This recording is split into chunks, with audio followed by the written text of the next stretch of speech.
Hey guys, it's me. So this video is a special video. What you're seeing behind me, and yes, I'm in the corner, I'm not in the center of the screen like I usually am, but there's a reason, because I want you all to see what's behind me. This is sped up footage, courtesy of a fellow YouTuber who gave me the permission to use his footage, but I had to speed it up because it was a bit long for my purposes. Gruss Newton. Gruss,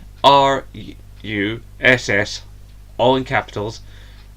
Newton, so capital N E W T O N. A fellow YouTuber and a good egg for letting me use his footage. Thank you, kind sir. Does decent work. I've seen some of his stuff. It might be worth a check out if you are so inclined. Anyway, what he's showing here is the very first ever edition of Games Master Magazine. Games Master Magazine recently stopped being a thing. As I've spoken of in the past, the future of gaming magazines is quite likely numbered. I don't think they're going to be a thing much longer. In fact, Games Master, this magazine, has now stopped. So the next clip you're going to see once I've stopped talking is basically going to be me going through the last ever issue. So apologies, the sound quality is going to take a bit of a dive, but that's because I was recording purely on my phone with a little rig I have for being able to film things from up and filming down, which I'm going to be using later next year for when I do my unboxing of the Dark Zone edition. Because I'm totally getting the Division 2. It's something that I'm going to miss, having games magazines, even though I don't buy them anymore. I kind of liked knowing they were there. And I used to watch the Games Master show on Channel 4, and I deeply loved it. Even in the days when it wasn't Dominic Diamond. And Dominic Diamond is a legend, and he's Scottish! Yeah.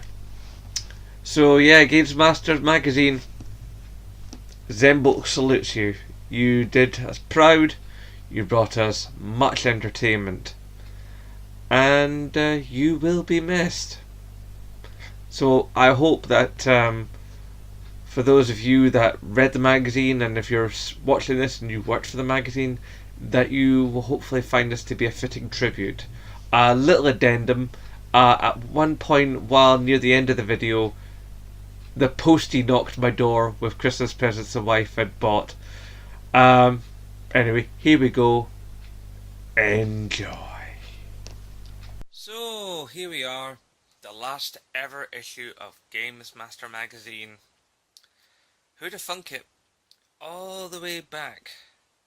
Nearly 26 years. 25 proper, but nearly 26.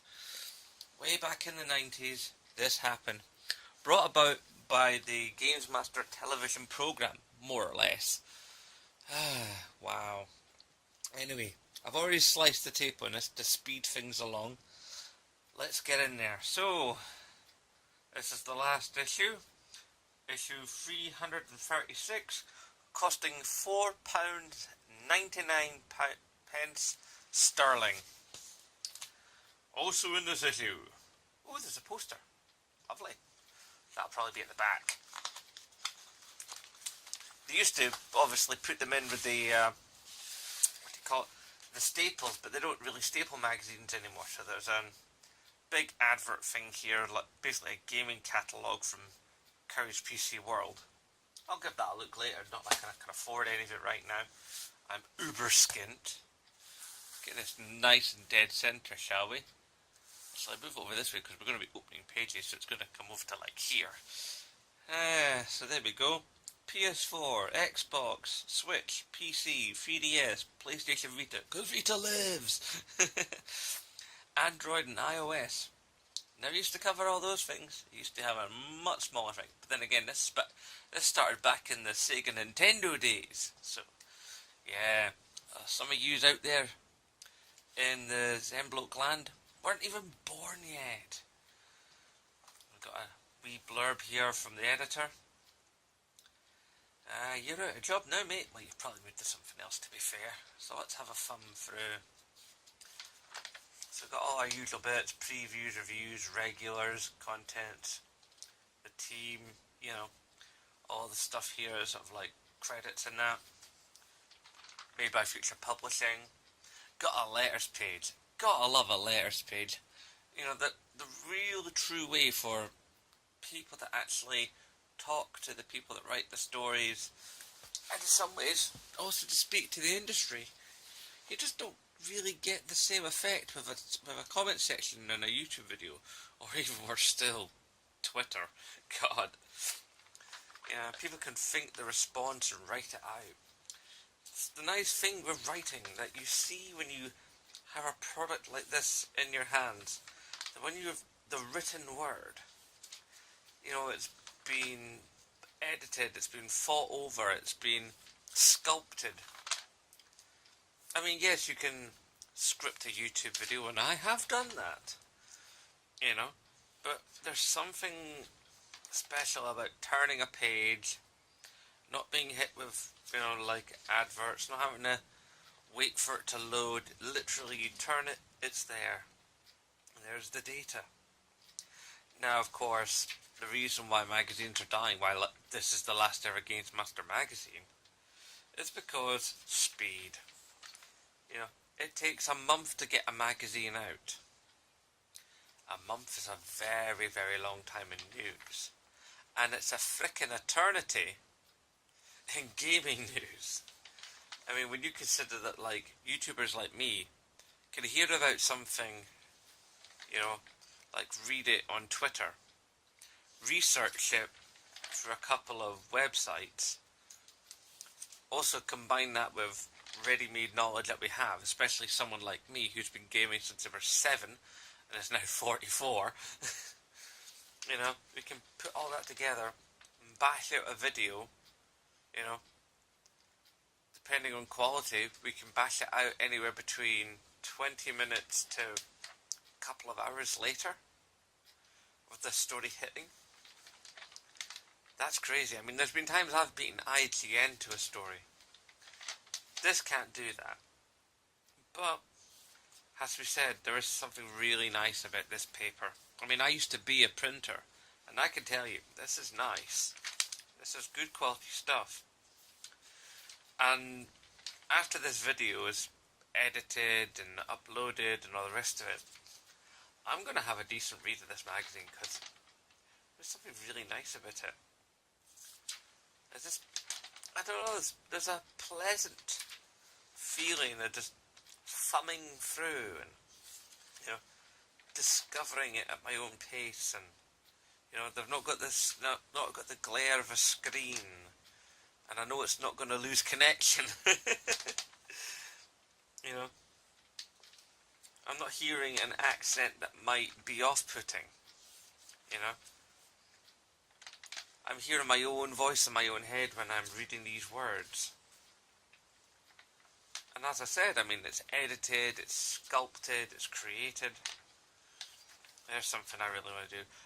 One of the reasons why I really want an Xbox is, apart from the fact that I've missed out on a lot of games, is I really want the new Forza. I want to drive around my home city, man. That's just too cool.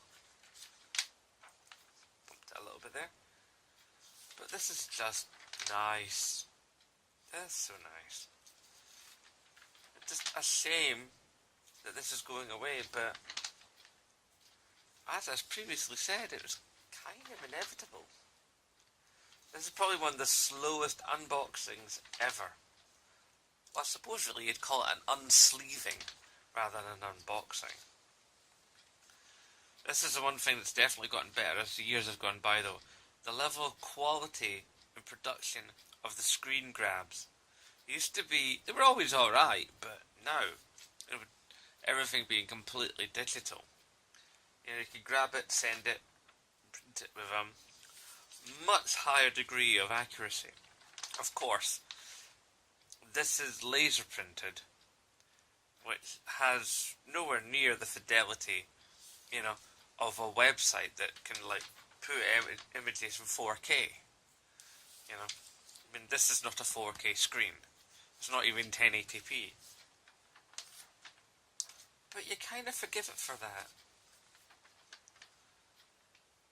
You really do. Because, you know, it's just nice having that tactile feel. Of course, I used to read games magazines back in the day.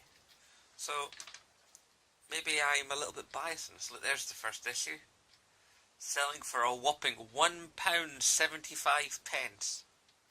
Wow. Wow. Look at that. Look at all these classic issues, man. That's crazy. Well, like I said, there's been over 300. Oh, there's the poster. There you go. So, just finally close that. Add on the back, of course. So, let's look at Cyberpunk. Let's save that for last, shall we? Get hard doing this one hand. Oh, here we go. Let's get this nicely centered on the... There we go. Yeah, that's the one thing with Devil May Cry. Being metal, I know blokes that look like this. Yeah. It's funny. That's so funny. Straighten that up a little bit. Yeah, so last thing back here with the boss. Devil May Cry series, decent series of games. Some of them are a bit junky, but you know what you're gonna do. Yeah, let's get to the Cyberpunk poster, yeah? Oh yeah. Oh, hello. So I can bring that down a bit. It's not centered for you guys. We'll run up through that. Try and keep it in frame.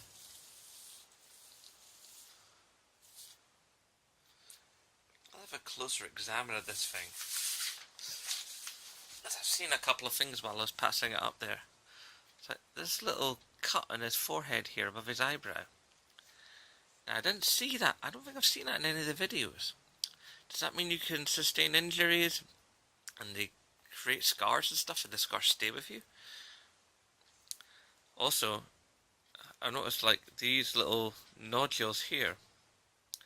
They look more than they're like, that looks like lenses. I wonder if that's like a camera or sensors or something. Maybe there's a part of the game where you get separated from your really super cool jacket. And you have to sort of like use it as a sort of second pair of eyes in a combat situation. That could be interesting.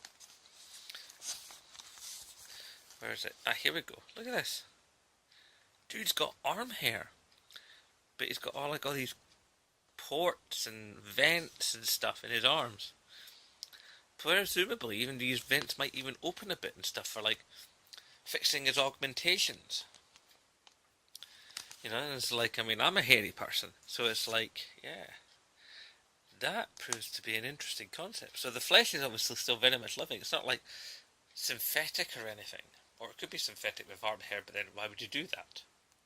I don't know. But just interesting to look at. Yeah, so there we go, guys.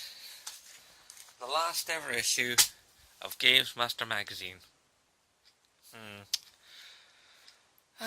Farewell, old friend. Anyway, guys, you know the drill. Rate, favourite, comment, share, subscribe, and of course, as always, aye, nae bother.